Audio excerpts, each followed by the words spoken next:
एक आयताकार भूखंड का क्षेत्रफल 528 मीटर स्क्वायर है। क्षेत्र की लंबाई चौड़ाई से के दुगने से एक अधिक है। ये क्वेश्चन लिखा हुआ है। तो अपन को यहाँ कुछ पता नहीं है, अपन क्या करेंगे, पहला सवाल है निम्न स्थितियां बनाना है अपन को। तो मानेंगे, माना क्या लिखेंगे, माना कि चौड़ाई मानेंगे, क्या मानेंगे, चौड़ाई x है, क्या है, x मीटर है, क्या है, क्या है,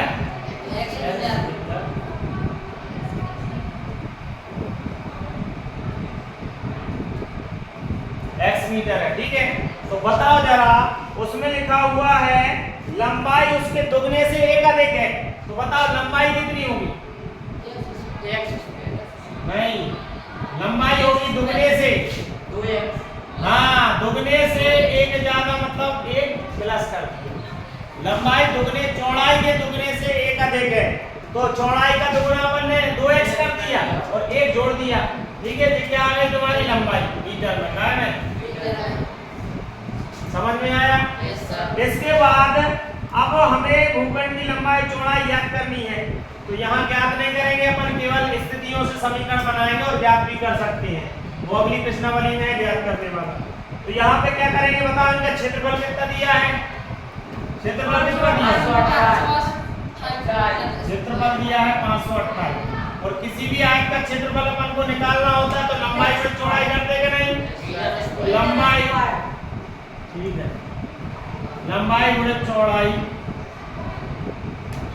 528 मीटर स्क्वायर। नहीं भी लगाओ तो चलेगा, लेकिन लगा बार बार लिखेंगे नहीं अपन लोग। ठीक है, लंबाई कितनी है बताओ, 2x प्लस और चौड़ाई कितनी है, x है, बराबर में कितना है 528। x का अंतर गुणा करो, x का 2 में करेंगे तो 2x स्क्वायर हो जाएगा। क्यों, क्योंकि 2x का x में गुणा करते हैं तो 2 का 2 रहेगा, x की घात कितनी हो जाएगी, ऐसे ही होता है। अब x का 1 में गुणा करेंगे तो x से कम x, और ये 528 को इस साइड ले गए तो माइनस के 528 बराबर में क्या बचा, ये समीकरण बन गया क्या नहीं, समीकरण बन गया क्या नहीं, ऐसे समीकरण बनाना। ठीक है, एक तो ये बन गया है, इसमें समीकरण बनाने ही आएगा 2 नंबर का। फिर अभी क्रमांकन में समीकरण ही आना चाहिए, क्योंकि अगली प्रश्नावली में याद करना।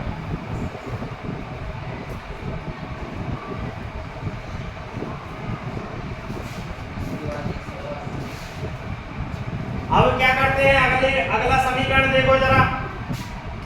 अगला क्या लिखा हुआ है सवाल, दो क्रमागत धनात्मक पूर्णांकों का गुणनफल 306 है, हमें पूर्णांकों को ज्ञात करना है। तो अपन पहले समीकरण बनाते हैं। ठीक है, दूसरा सवाल, तो हमें पता नहीं है कि क्रमागत संख्या कौन सी है, तो हम मानेंगे, माना कि, क्या लिखेंगे, माना कि पहली क्रमागत संख्या x है। कौन सी है, पहली क्रमागत संख्या x है, संख्या क्या है, x। तो बताओ दूसरी क्या होगी, क्रमागत x प्लस 1।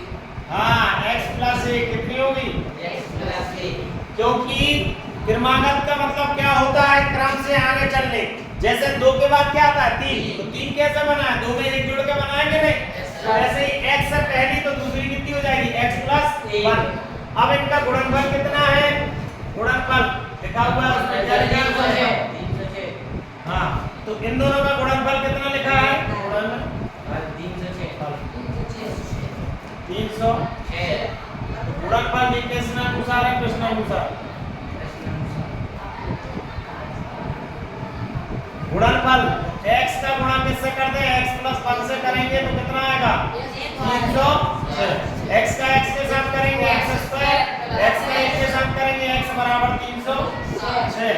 इसको उस साइड ले जाओ तो x square plus x minus 306 बराबर